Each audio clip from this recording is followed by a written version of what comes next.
हजुर साथीहरु नमस्ते अनि धेरै धेरै स्वागत गर्न चाहन्छु तपाई सम्पूर्ण साथीहरुलाई हाम्रो YouTube च्यानलमा। र साथीहरु यस च्यानलमा चाहिँ हामी विभिन्न शेयर मार्केटसँग सम्बन्धित जानकारीहरु लिएर तपाईहरु माझ आउने गर्दछु र सोही क्रममा चाहिँ आज फेरि पनि तपाईहरु माझ उपस्थित भइसकेको छु। र आजको भिडियोमा चाहिँ हामी निष्कासन गर्न लागेको IPO को बारेमा चर्चा गर्ने छौं जुन आजदेखि निष्कासन गर्न लागेको छ।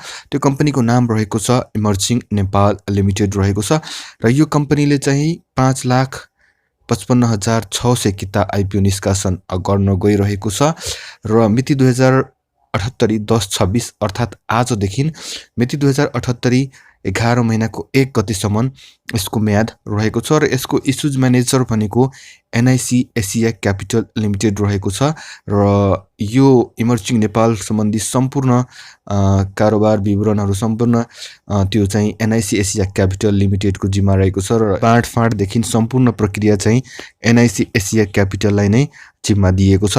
यो कम्पनीले चाहिँ प्रति किता साधारण शेयर 100 रुपैयाँ अंकित मूल्यमा 5,55,600 किताको लागि आवेदन खुला गरेको छ, जसमा चाहिँ 2% अर्थात 11,112 किता कर्मचारीको लागि, त्यसैगरी 5% भनेको 27,780 किता सामूहिक लगानी कोषको लागि छुट्याइएको छ र बाँकी भनेको 5,16,708 किता शेयर भने हामी सर्वसाधारणको लागि निष्कासन गरेको छ, जसमा चाहिँ हामी न्यूनतम 10 किता देखि अधिकतम 1000 किता सम्म आवेदन दिन सक्छौं। 100 रुपैयाँ अंकित न्यूनतम 100 रुपैयाँ जस्तो कि पर किता 100 रुपैयाँका दरमा आवेदन दिन सक्छौं।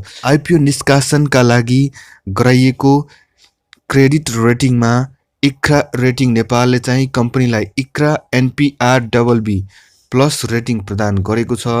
यसले चाहिँ के भन्छ भने समयमै वित्त दायित्व प्रदान गर्न सक्ने सम्बन्धमा मध्यम जोखिम रहेको संकेत गर्दछ। हाल कम्पनीको चुक्ता पुँजी भने 50 करोड 40 हजार रहेको छ र IPO बाँडफाँड पश्चात भनेको कम्पनीको चुक्ता पुँजी भने 55 करोड 56 लाख रुपैयाँ पुग्नेछ। हस्त साथीहरु आजलाई यति नै, फेरि पनि तपाईहरुमा उपस्थित हुने नै छौं।